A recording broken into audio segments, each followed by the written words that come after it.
Hello everyone. आज हम लोग पढ़ेंगे कंजर्वेशन ऑफ मोमेंटम, क्योंकि इसके पहले वाले लेक्चर में Newton second law, third law, momentum की बात कर लिया था। और आज हम लोग कंजर्वेशन ऑफ मोमेंटम जानेंगे होता क्या है, कैसे कंजर्व होता है मोमेंटम। तो कुछ अंग्रेजी शुरू में लिखना ज़रूरी होता है। When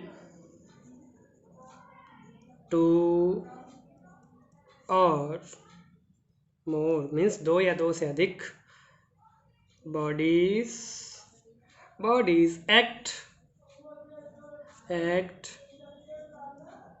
upon one another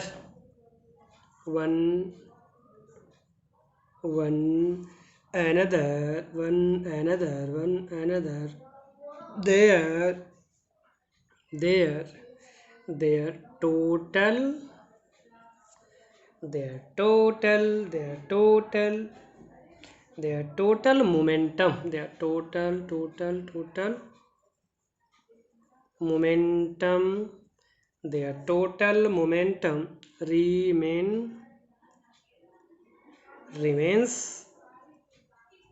constant का मतलब conserved होगा, provided no external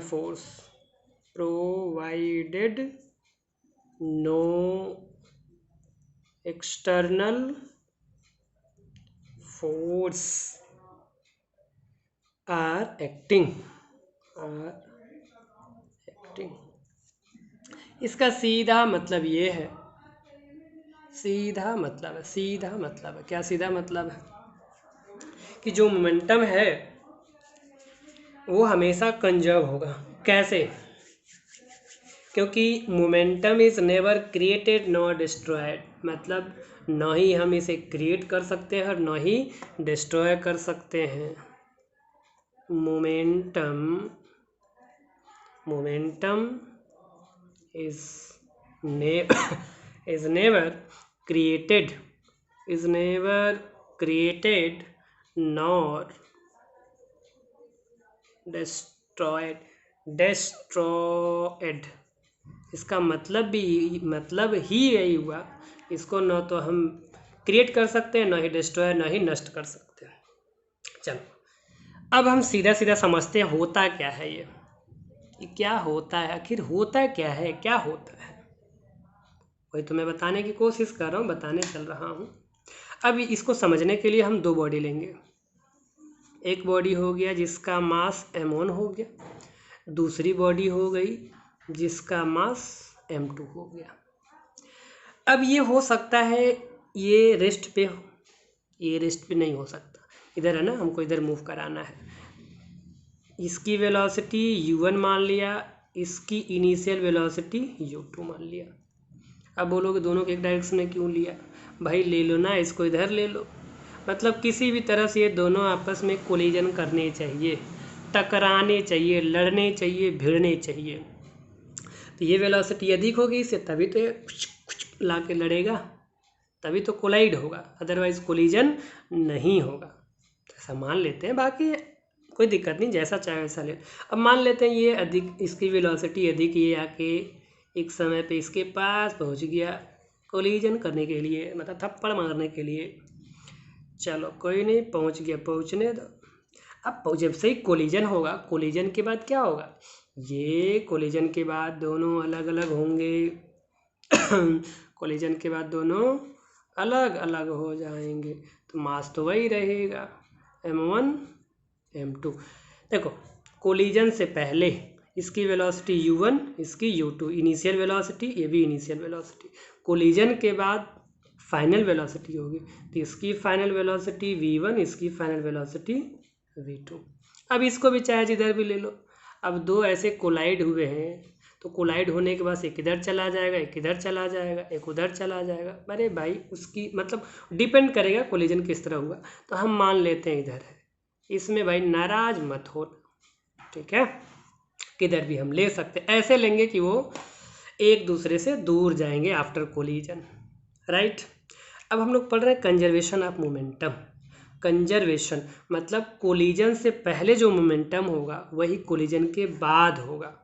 माना कि यहाँ मोमेंटम अधिक है, इसमें कम है, तो हो सकता है कोलिजन के बाद इसमें ज़्यादा हो जाए, इसमें कम हो जाए, लेकिन गायब नहीं होगा, डिस्ट्रॉय नहीं होगा, रहेगा ही, इसमें रहना ही पड़ेगा, नहीं तो हम बोलेंगे ही नहीं, बोल ही नहीं पाएंगे कंजर्वेशन ऑफ मोमेंटम।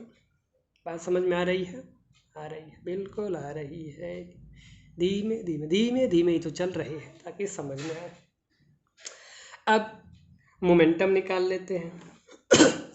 मोमेंटम का फॉर्मूला मास इंटू वेलोसिटी, मास इंटू वेलोसिटी।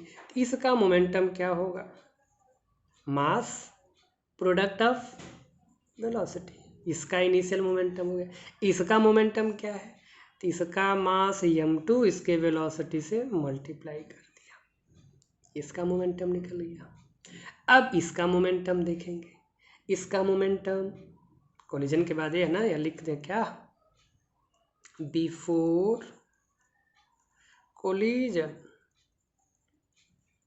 और ये है आफ्टर कोलिजन, ये है आफ्टर कोलिजन, आफ्टर लड़ने भिड़ने के बाद का है। तो इसका मोमेंटम क्या होगा? इसका मास और वेलोसिटी m1 v1, इसका क्या हो जाएगा? मास इंटू वेलोसिटी m2 v2। अब कंजर्वेशन ऑफ मोमेंटम ये कहता है कि कोलिजन से पहले जो ऑब्जेक्ट हैं उन सब की जो मोमेंटम होगी उनका सम, और कोलिजन के बाद जो मोमेंटम होगा अगर उसको सम कर दें, कोलिजन के बाद वाले को अलग, कोलिजन से पहले वाले को अलग, तो दोनों आपस में बराबर, तो इनको ऐड कर दो। ठीक, इस दोनों, इसका मोमेंटम और इसका मोमेंटम सम कर देंगे तो ये बराबर हो जाएगा इसके मोमेंटम के सम के। यही हो गया कंजर्वेशन ऑफ मोमेंटम, इसी को कहते हैं। और इसी को लिखेंगे क्या? मोमेंटम बिफोर कोलिजन, और ये हो जाएगा मोमेंटम आफ्टर कोलिजन। ठीक है, ये हो गया फॉर्मूला। अब इसका प्रूफ भी है, इसको प्रूफ भी किया जा सकता है, करते हैं, देखा जाए क्या आता है, करेंगे प्रूफ। चलो चलो करते हैं प्रूफ, प्रूफ करते हैं, प्रूफ करते हैं। कर दिया? नहीं, भी तो कर रहा हूँ ना थोड़ा सा। अच्छा, अगर हमें प्रूफ करना है सबसे पहले क्या करेंगे? फॉर फर्स्ट ऑब्जेक्ट इनके लिए इधर जो है, फॉर फर्स्ट ऑब्जेक्ट, चल भाई क्यों खिसक रहा है? एक्सेलरेशन क्या होगा? देखो इसमें दो ही बॉडी है, एक ये एक ये। इसका कोलिजन से पहले वेलोसिटी u1 था, कोलिजन के बाद इस मास m1 का वेलोसिटी v1 हो गया। मास तो सेम है, ये m1 जो ऑब्जेक्ट सेकंड है उसका कोलिजन से पहले वेलोसिटी ये है और बाद में v2 हो गया।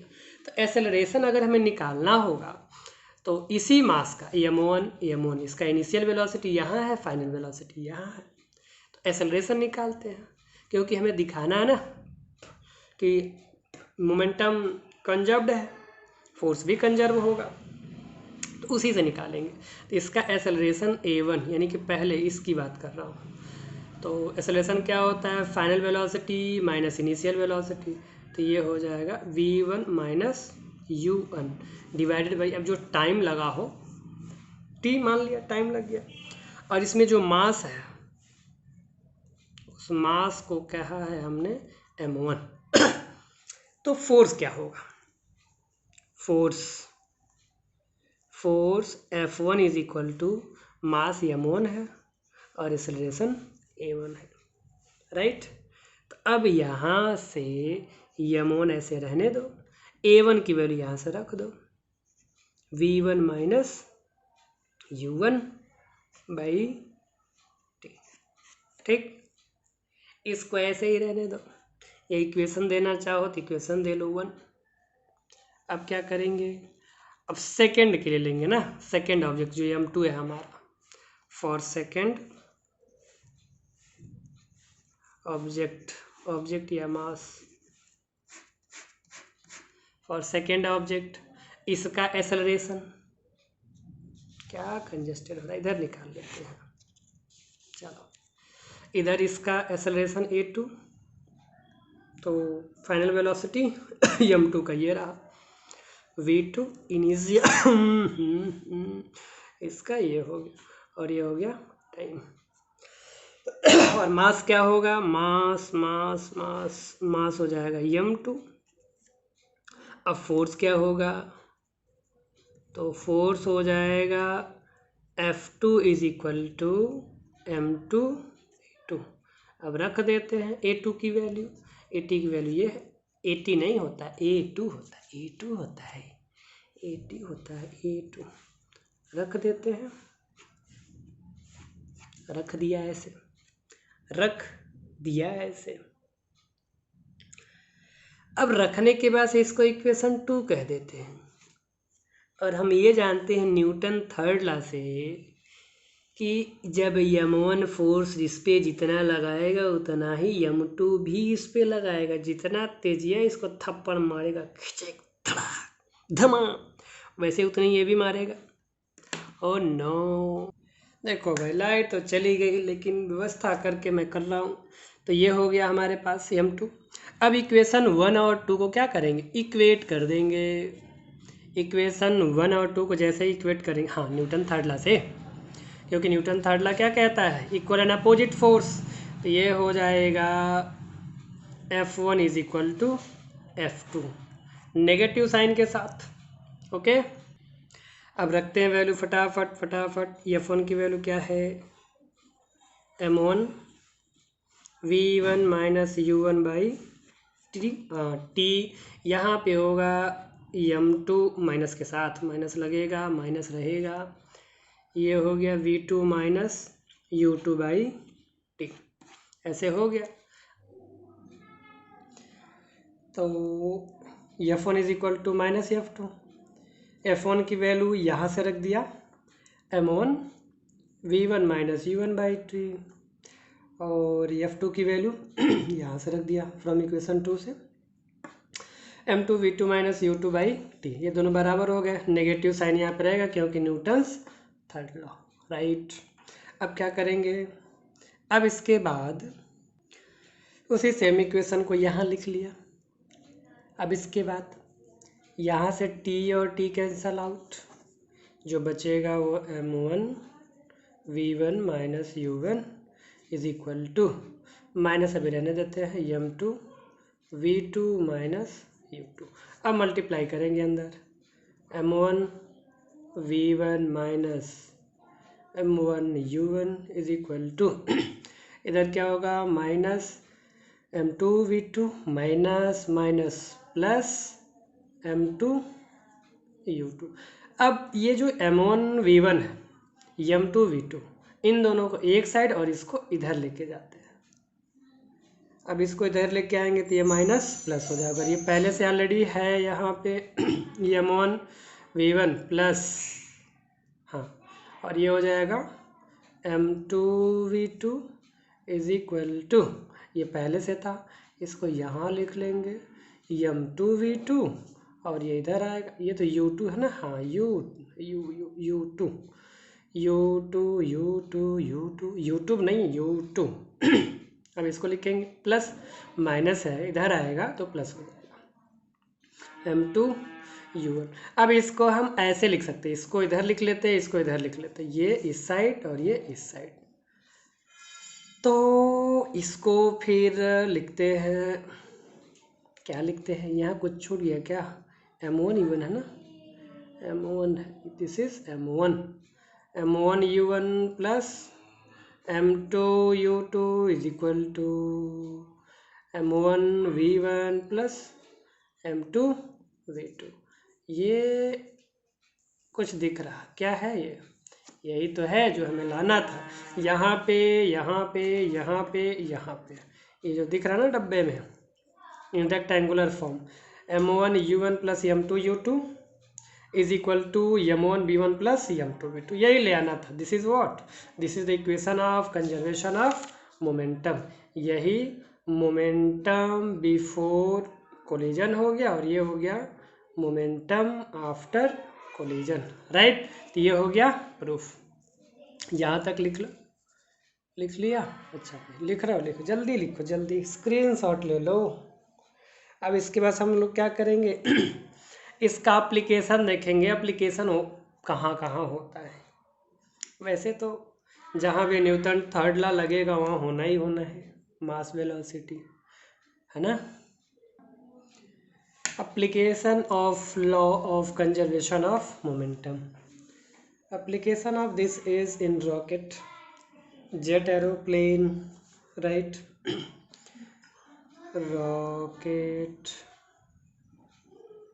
rockets and jet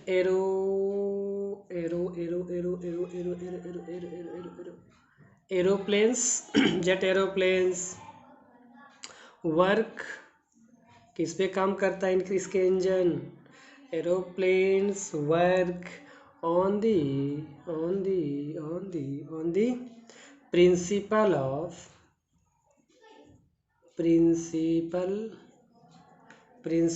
of conservation of momentum जो पढ़ा है, कंजर्वेशन ऑफ मोमेंटम। तो ये जो रॉकेट है, जेट एरोप्लेन है, वो किस पे काम करता है? ये कंजर्वेशन ऑफ मोमेंटम पे वर्क करता है, राइट। ओके, यहाँ तक नोट कर लो। इसके बाद से हम ये देखेंगे, जैसे अगर हम किसी गन से अगर बुलेट फायर करते हैं तो बुलेट तो आगे निकल जाती है। तो बुलेट जब आगे जाता है तो उसका जो फोर्स होता है पीछे की तरफ, न्यूटन थर्ड लॉ वहाँ पे लागू होता है, तो उसका बैरल पीछे की तरफ आता है, पीछे की तरफ। बुलेट आगे गया और बैरल पीछे की तरफ, तो जो बैरल पीछे आता है उसी को रिकॉइल वेलोसिटी कहते हैं। तो उसको देखते हैं क्या होगा। When a bullet is fired from a gun, तो अगर कोई ये ऐसे ऐसे ऐसे ऐसे ये हो गया गन, है ना। अब इस गन से अगर कोई बुलेट निकलेगी तो ये बुलेट हो गया।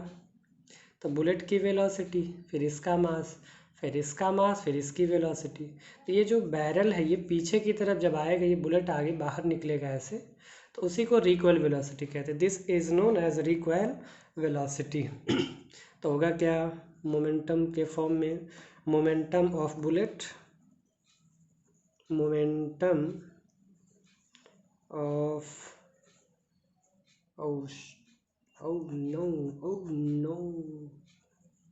bullet momentum of bullet is equal to momentum of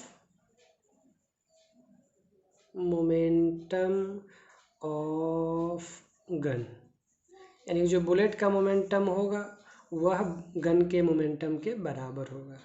तो इसमें क्या हो जाएगा, मास इंटू वेलोसिटी, मास इंटू वेलोसिटी। तो इसमें हो जाएगा मास of bullet into velocity of bullet, और इसमें क्या होगा मास ऑफ गन, या बैरल भी कह सकते हैं, मास ऑफ गन, और इसकी जो वेलोसिटी होगी गन की उसी को कहते हैं रिकॉइल वेलोसिटी। और ये पूछा जाता है, अक्सर पूछा जाता है, अक्सर। तो ये क्या होगा रिकॉइल वेलोसिटी,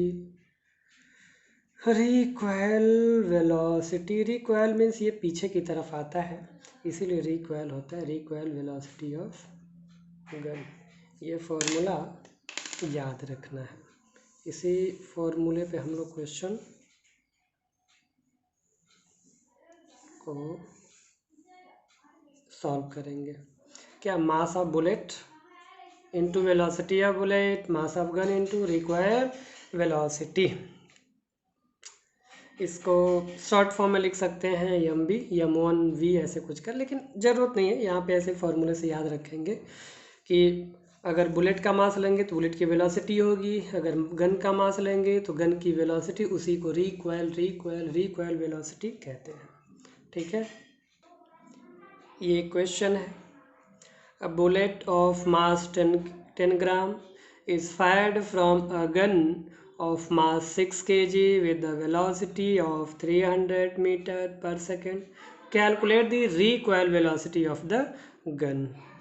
recoil velocity पूछ रहा है, फॉर्मूला ऊपर है, सामने दिख रहा है। recoil velocity अगर पूछ रहा है तो दिया क्या है, बुलेट, एक तो बुलेट होगा एक गन होगा, तो बुलेट का मास यहाँ पे बुलेट मास दिया है, फिर यहाँ fired from a gun of mass, तो गन का मास ये हो गया, फिर वेलोसिटी ऑफ 300, ये भी किसका दिया है, ये दिया है बुलेट का। रिकॉइल वेलोसिटी पूछ रहा है तो गन का पूछ रहा है, तो सिंपल लिख लेते हैं पहले क्या क्या दिया है। जो जो दिया means whatever given in question we have to write. Mass of bullet is equal to, mass of bullet is equal to 10 gram. Okay, इसको अब किलोग्राम में चेंज करना होगा। This we have to change into kilogram. As we know that 1 kilogram is equal to 1000 gram, तो 10/1000 changed in kilogram, 0 0 cancel out, 1/100 means 2 0 है, तो point के बाद एक 0 और 1, this is in kilogram. Okay, next, mass of gun. Mass of gun is given what? Mass of gun 6 kilogram. 6, it is already in kilogram, so no need to change, पहले से ही है तो चेंज नहीं करना है। now velocity of bullet, velocity of bullet, velocity of bullet is 300 meter per second, 300 meter per second. Recoil velocity we have to find out. Recoil velocity we have to find out, है ना। तो since we know that, what we know that, अरे पता है formula जो पहले लिखा है, since mass of bullet into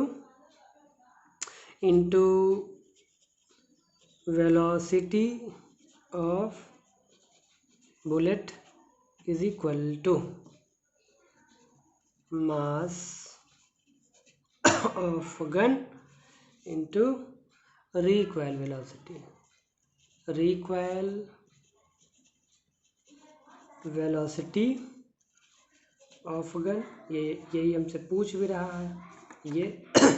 now tell me mass of bullet, mass of bullet क्या है, तो ये आया है इतना, कितना इतना कितना इतना इतना, दिस मच। वेलोसिटी दिया ना, velocity of bullet, velocity of bullet is 300 metre per second is equal to mass of gun 6 kilogram, recoil velocity मान लिया v, इसको कहाँ है, यहाँ v मान लिया, ठीक है। v निकालना है, इसको मल्टीप्लाई करेंगे, 2 0 है, पॉइंट हट जाएगा, यानी कि केवल आएगा 3 आएगा। मल्टीप्लाई करके देख लेना, 6 ये हो गया v, इसको डिवाइड कर दो, 3/6 इज इक्वल टू v, 3 1 जा 3, 3 2 जा 6, तो कितना आएगा भाई लोग, 1/2 1/2 1/2 means 0.5 meter per second. Then what is recoil velocity? So recoil velocity of gun is equal to 0.5 meter per second. This is answer. ये अच्छा क्वेश्चन है, वैसे जिसको केवल क्लास के लिए पढ़ना है वो वहीं तक छोड़ सकता है, जिसको आगे तैयारी वगैरह करनी है, प्रिपरेशंस, वो देख सकता है। Question is a bullet of mass 10 gram moving with a velocity of 400 metre per second, right, gets embedded in a freely suspended wooden block of mass 900. What is the velocity acquired by the block? इसका सीधा सा मतलब ये है, क्या है इसका सीधा मतलब, एक बुलेट है, यहाँ पे एक बुलेट ऐसे बना लेते हैं कुछ, ये हो गया बुलेट, ठीक है।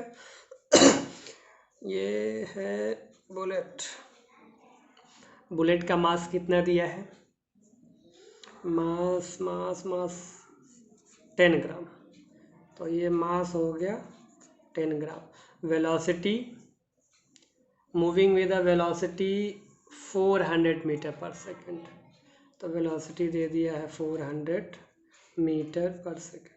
अब कह रहा है अगर ये इसका मास 10 ग्राम है, 400 मीटर पर सेकेंड से मूव कर रहा है, राइट, ओके, तो 400 है, यहाँ पे एक ब्लॉक है, ये है ब्लॉक जिसका वेट दिया है 900 ग्राम, यहाँ पे दिया हुआ freely suspended wooden block of mass 900 ग्राम, ये 900 हो गया। अब ये क्या कह रहा है यहाँ पे, अगर ये इस वेलोसिटी से मूव कर रहा है तो मूव करने के बाद से इसमें क्या कह रहा है, इसमें लग जा रहा है ना, ये इम्बेडेड हो जा रहा है, इसके अंदर आ जा रहा है, यानी आफ्टर कोलिजन, ये तो बिफोर कोलिजन हो गया, ये बिफोर कोलिजन कुछ ऐसा है, ठीक। अब आफ्टर अगर देखेंगे तो ये जो ब्लॉक है, ये ब्लॉक, इस ब्लॉक के अंदर ये इंसर्ट हो जाता है, इम्बेडेड हो जाता है, तो इसका मास ऑलरेडी 900 ग्राम है और इसका 10 ग्राम, टोटल कितना आ जाएगा, 910 ग्राम हो गया। तो पूछ क्या रहा है, what is the velocity acquired bye block, यानी कि ये 400 मीटर पर सेकेंड से जब मूव करता है और इसमें इम्बेडेड हो जाता है तो इसमें एक जर्क लगेगा, तो उस जर्क यानी फोर्स की वजह से एक मोमेंटम क्रिएट होगा, तो उस मोमेंटम की वजह से इसकी वेलोसिटी क्या होगी, ये हमें फाइंड करना है, इसकी वेलोसिटी फाइंड करनी है। इसका मास तो हो गया यहाँ पे, ठीक है, मास हो गया 910 ग्राम। ओके ओके ओके ओके, आगे बढ़ते हैं, पहले लिख लेते हैं। सबसे पहले क्या करेंगे, इसका निकालेंगे मोमेंटम, फिर इसका, यानी कि बिफोर फिर आफ्टर, तो निकालते हैं। दिया क्या क्या है, मास लिख लेते हैं, मास ऑफ बुलेट, कितना भाई, बुलेट का मास 10 ग्राम है, तो इसको चेंज करना होगा किलोग्राम में, 1000 से डिवाइड करेंगे तो 0 से 0 कैंसिल हो जाएगा। इसके पहले जो क्वेश्चन किया था कुछ इसी तरह का है, यहाँ पे 1 हो जाएगा, राइट, केजी।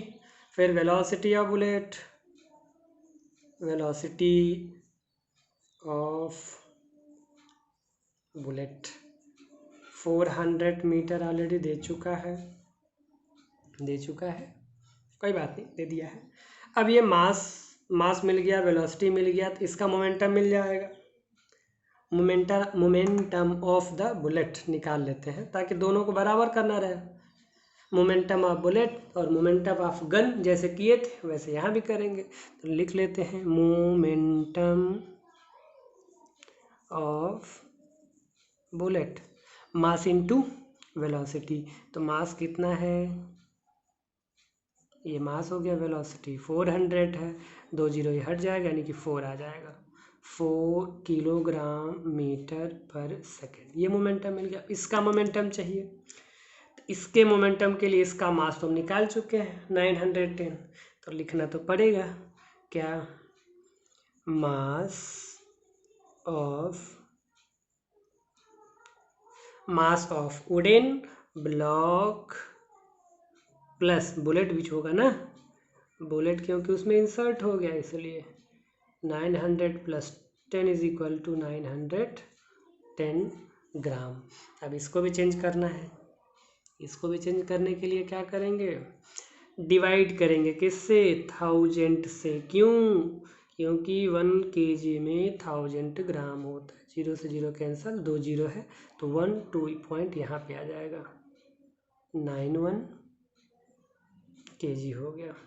ठीक, अब इसी की वेलोसिटी फाइंड करना है, तो लिखना पड़ेगा velocity of wooden block plus bullet. लिख देते हैं भाया, वेलोसिटी ऑफ वुडन दिख रहा है, दिख रहा है, अब दिखेगा clear. Velocity of wooden block plus bullet is equal to v मान लिया, ये हो गया। अब क्या करेंगे, जो निकालना है इसी को तो निकालना है। अब इसका मोमेंटम निकालेंगे, फिर दोनों को इसका मोमेंटम और ये बुलेट के मोमेंटम को इक्वेट कर देंगे ड्यू टू फॉर्मूला। तो now let me write momentum of wooden block plus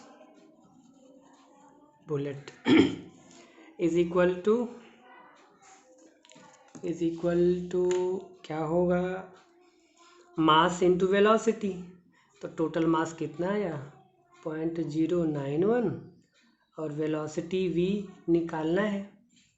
अब इसका मोमेंटम मिल गया किसका, इसका, और पहले जो मोमेंटम इसका था, क्योंकि यही तो इसमें लगने के बाद से आफ्टर कोलिजन इसमें एम्बेडेड हो गया, तो इसका मोमेंटम दोनों आपस में बराबर होंगे। किसका, तो मैं इसकी बात कर रहा हूँ, ये जो एम्बेडेड हो गया और ये जो पहले था। ठीक, तब दोनों मोमेंटम को हम बराबर कर देंगे। यहाँ पे इक्वेशन से बता देते हैं, ये इक्वेशन 1 है और ये इक्वेशन 2। तो from equation 1 and 2, from equation 1 and 2 we है, क्या हो जाएगा, करते हैं इक्वेट। पहले वाले में कितना आया है, 4 आया है, ये हो गया 4, इसमें आया 0.91 इंटू वी। अब इसको डिवाइड कर देंगे, तो डिवाइड करने पर क्या मिलेगा, 4/0.91 इज इक्वल टू वी। अब इसको सॉल्व करेंगे, सॉल्व करते ही पहले क्या करेंगे, 100 से मल्टीप्लाई कर देंगे ताकि पॉइंट हट जाए, और सॉल्व करेंगे तो कुल मिला के आएगा 4.4 मीटर पर सेकेंड। ये हो गया रिक्वायर्ड वेलोसिटी, यही हमारा आंसर है। यहाँ पॉइंट हटाने के लिए ऊपर नीचे 100 से मल्टीप्लाई करेंगे तो ऊपर हो जाएगा 400, नीचे 91, फिर डिवाइड करेंगे तो 4.1 आएगा। लिख लो, यहाँ तक लिख लिया। ये क्वेश्चन है, दिस इज गुड क्वेश्चन। इसमें ये कह रहा है, a stone of 1 kg is thrown with a velocity of 20 meter per second across the frozen surface of a lake and comes to rest after traveling a distance of 50 meter. What is the force of friction between the stone and the ice? यानी कि अगर किसी stone को एक frozen surface में फेंकते हैं तो उसमें क्या होगा, फ्रिक्शनल फोर्स लगेगा। तो उसमें जाने के बाद से वो रेस्ट में आ गया, यानी कि रुक गया, ठीक है, स्टॉप हो गया। तो पूछा क्या, what is the force of the friction, यानी कि कुल मिला के फोर्स पूछा है। और फोर्स का फॉर्मूला हम लोग पढ़े हैं, F is equal to ma। तो एसेलरेशन कहीं नहीं दिया है, मास दिया है 1 kg, एसेलरेशन निकाल लेंगे तो फोर्स हमें निकल जाएगा। तो सबसे पहले क्वेश्चन में हम क्या करेंगे, जो गिवन है जो क्वेश्चन में गिवन है उसको लिख लेंगे, then after we can find out Mogambo. Yes, तो फाइंड करेंगे, सॉल्यूशन लेते हैं।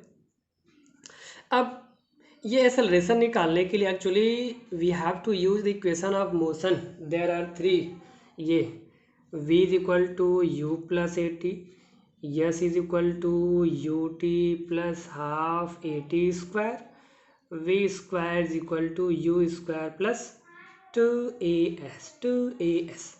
अब देखो एक्सेलरेशन निकालना है तो इन तीनों में से किसी एक को यूज करके निकालना है। बहुत सिंपल है, अभी जो दिया है वो लिख लो, अभी समझ में आ जाएगा। बोलो क्या सर, वाह वाह क्या बताया ये आपने, मज़ा आ गया। पहले देखो भाई, लिखो तब ना मज़ा आएगा, पहले मज़ा कहाँ आता है। चलो लिख लो, मास लिख लो, मास ऑफ स्टोन। अभी करते करते मज़ा आएगा। देखो ये हो गया, और क्या दिया है, थ्रोन विद द वेलोसिटी। तो वेलोसिटी दिया है 20 मीटर पर सेकेंड। तो क्या लिखेंगे, क्या लिखेंगे, रुको रुको रुको रुको रुको, रुक जाओ पेन, रुक जाओ, रुक दो पेन। वेलोसिटी ऑफ, यहाँ पर दिया है ना, किसी स्टोन को फेंक रहती है, इनिशियल वेलोसिटी हो गया। Across the frozen surface at the lake and come to rest, बाद में रुक गया, मतलब इनिशियल वेलोसिटी 20, फाइनल वेलोसिटी 0। तो यहाँ लिखेंगे initial velocity u is equal to 20 metre per second, final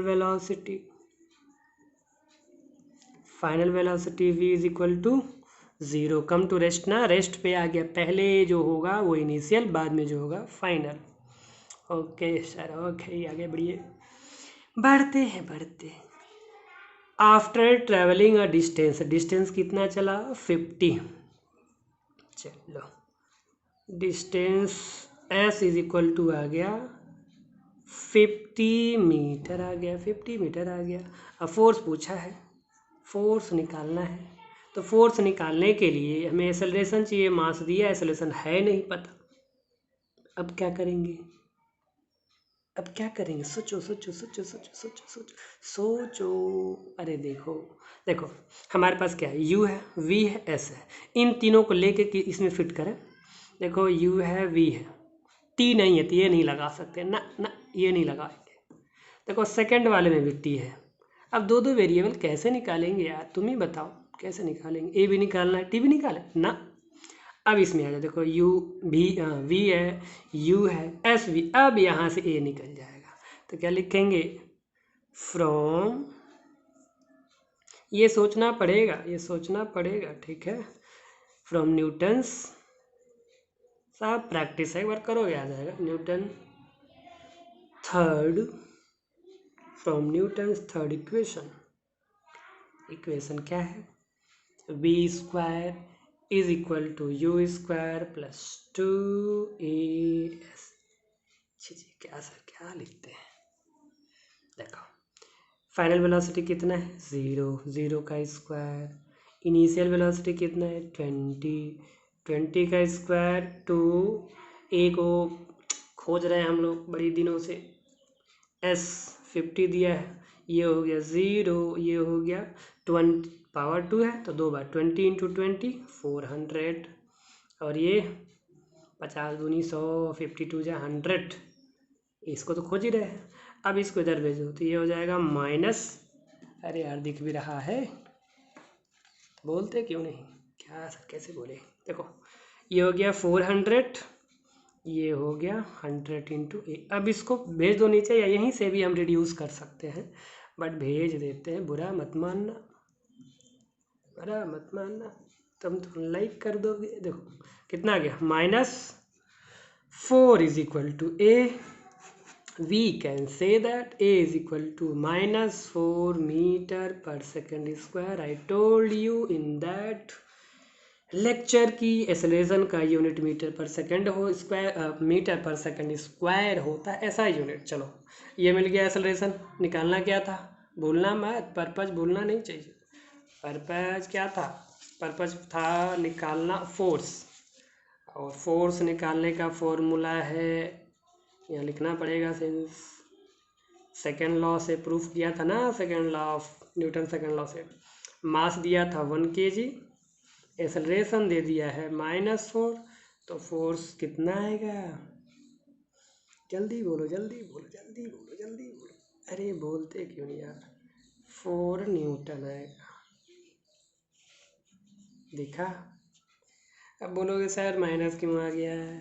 अरे तो ये मोशन का अपोज कर रहा है, इसलिए फोर्स नेगेटिव। यानी कि ये जो यहाँ पूछा है ना, क्या पूछा है, what is the force of friction between stone and ice. तो आइस के द्वारा, यानी कि ice, force acting ice on the stone, stone पे लगा रहे, स्टोन तो आ रहा है ना, चिक चिक चिक चिक चिक चिक चिक चिक चिक चिक चिक आ रहा है। तो अब इधर से इस साइड से देखो रिफ्लेक्शन है या आई, शाबाश, इधर से जाएगा तो ये जो आइस है ना, आइस इस पे लगा रहा है, इसलिए यहाँ से नेगेटिव आया है। तो ये हो गया आंसर, ये हो गया आंसर। ओके, छापो जल्दी, छापो छापो छापो छापो। चलो इस क्वेश्चन को लगा के दिखाओ तुरंत, अभी जल्दी जल्दी जल्दी जल्दी जल्दी करके बताओ, वीडियो पॉज करके तुरंत बताओ जल्दी। देखो, a hammer of mass 500 gram moving at 50 meter per second strikes a nail. The nail stops the hammer in a very short time of 0.01 second. What is the force of the nail on the hammer? समझ में आया? यानी कि एक nail है ऐसे, ठीक, इस पे हैमर से फोर्स लगा रहे हैं। तो हैमर का मास है 500 ग्राम और इसकी वेलोसिटी 50 मीटर पर सेकंड दिया है। तो जैसे इस पे हैमर पे आएगा तो ये नेल इस हैमर को रोक रहा है। तो वही पूछा what is the force of the nail on the hammer, यानी जिस पे पड़ेगा तो न्यूटन का थर्ड लॉ लगेगा ना। तो जितना फोर्स ये इस पे लगाएगा उतना ही फोर्स ये इस पे लगाएगा। तो वही बताना कि नेल कितना फोर्स लगा रहा है इस पे। चलो करते हैं इसको। अब इसमें एक चीज़ समझने वाली बात है, न्यूटन थर्ड लॉ से, यानी कि इसी का हम निकाल लें, ये फोर्स इस पे कितना लगा रहा है उतना ही फोर्स ये अपोजिट में लगाएगा न्यूटन थर्ड लॉ से। तो उसके लिए जो दिया है वो लिख लेते हैं। क्या दिया है? Hammer of mass 500, mass of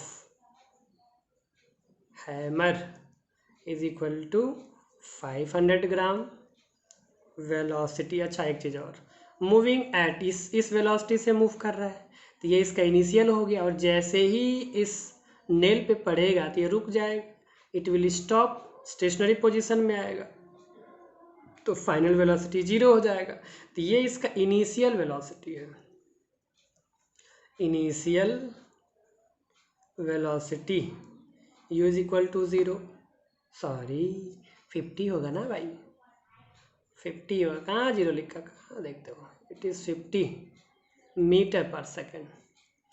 final velocity v is equal to 0 हो जाएगा। यहाँ पे भी वही एक्सेलरेशन निकालना, क्योंकि मास दिया है, इसका मास पता है, एक्सेलरेशन निकल जाए तो f is equal to m a लगा के, f is equal to m a लगा के निकाल लेंगे, है ना। तो वही थर्ड इक्वेशन लगाएंगे from Newton's third law. We know that v square is equal to u square plus 2as। यार ये लगेगा नहीं, इसमें टाइम दिया है ना, हम कंफ्यूज हो जाते हो, क्योंकि पहले वाले में लगाया था थर्ड, इसीलिए मैं सोचा देखता हूँ कौन कौन सोचता है। तो फर्स्ट इक्वेशन लगेगा, first equation of motion v is equal to u plus a t. अब है ना टाइम दिया इसमें टाइम दिया, उसमें क्या दिया था, उसमें डिस्टेंस दिया था, ये बात का ख्याल रखना है। इसी तरह से हमें चयन करना है, सेलेक्ट करना है इक्वेशन ऑफ मोशन को। तो फाइनल वेलोसिटी 0,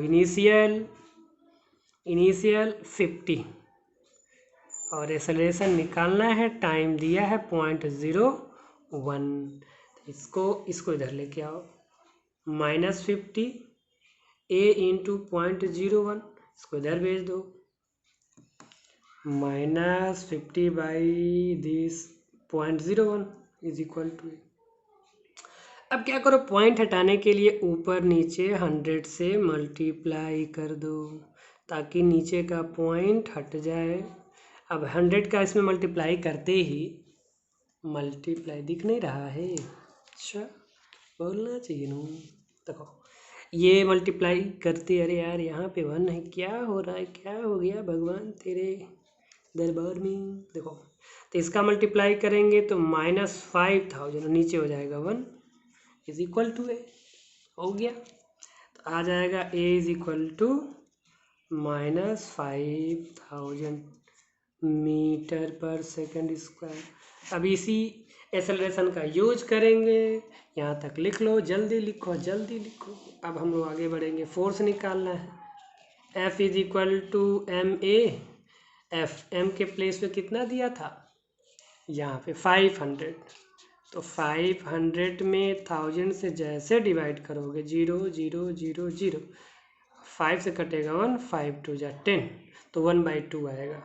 तो 1/2 हो गया मास, और एक्सेलरेशन है हमारे पास कितना 5000 माइनस के साथ विथ नेगेटिव साइन, 2 से काटो 2500 आएगा। तो ये आ गया -250। ठीक है, नेगेटिव यही बता रहा है क्योंकि हम किसका निकाले हैं, हैमर का निकाले हैं। किसका निकाले हैं, हैमर, लेकिन हैमर का निकाले हो, अरे यार कोई भी निकाले हो, ये नेगेटिव साइन ये बता रहा है कि हैमर के अपोजिट डायरेक्शन में फोर्स लगेगा नेल के द्वारा।